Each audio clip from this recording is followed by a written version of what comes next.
এক লোক আরব দেশের বিখ্যাত একজন আলেমের কাছে গিয়ে বলছে, শায়েখ, আমার অনেক দিনের ইচ্ছা আমি আখিরি পয়গম্বর বিশ্বনবী মুহাম্মদুর রাসূলুল্লাহ সাল্লাল্লাহু আলাইহি ওয়াসাল্লামকে স্বপ্নে দেখতে চাই। আপনি আমাকে এমন একটা পন্থা, এমন একটা উপায় বাতলে দিন যাতে আমি খুব সহজেই নবীজিকে স্বপ্নে দেখতে পারি। লোকটার এই কথা শুনে আরব দেশের ওই বিখ্যাত শায়েখ তিনি বললেন, ভাইজান, নবীজিকে স্বপ্নে দেখতে চাইলে আপনি আজকে দুপুরবেলা অনেক বেশি পরিমাণে লবণ দিয়ে মাছ রান্না করে সেই মাছ খাবেন। এরপর ঠিক একই ভাবে রাতের বেলা অনেক বেশি পরিমাণে লবণ দিয়ে মাছ খাবেন, কিন্তু শর্ত হচ্ছে এই লবণ দিয়ে মাছ খাওয়ার পর আপনি কোনো পানি পান করতে পারবেন না। এই শর্তটা পালন করতে পারলেই ইনশাআল্লাহ আপনি নবীজিকে স্বপ্নে দেখতে পারবেন।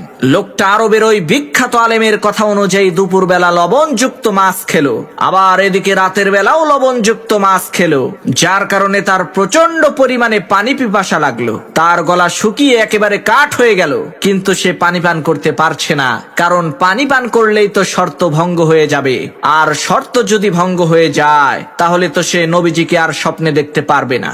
যাই হোক, অনেক কষ্টে পানির পিপাসা নিয়েই সেই লোকটা রাতের বেলায় বিছানায় ঘুমিয়ে গেল। ঘুমের মধ্যে সেই লোকটা স্বপ্নে দেখছে সে একটা নদীর পার দিয়ে হেঁটে যাচ্ছে। নদীর ওই স্বচ্ছ পানি দেখে সে ওই নদীর পানি পান করছে। একটু পর আবার সে স্বপ্নে দেখলো আকাশ থেকে বৃষ্টি পড়ছে, সে ওই বৃষ্টির পানি পান করছে। একটু পর আবার সে স্বপ্নে দেখলো সে কল থেকে পানি পান করছে। লোকটা সকালবেলা ঘুম থেকে উঠে আবার সেই আরব দেশের বিখ্যাত আলেমের কাছে যেয়ে বলছে, হুজুর, আপনার কথা অনুযায়ী গতকাল রাতে আমি পানি না খেয়ে ঘুমাইলাম, কিন্তু দুঃখের বিষয় নবীজিকে তো দেখলাম না।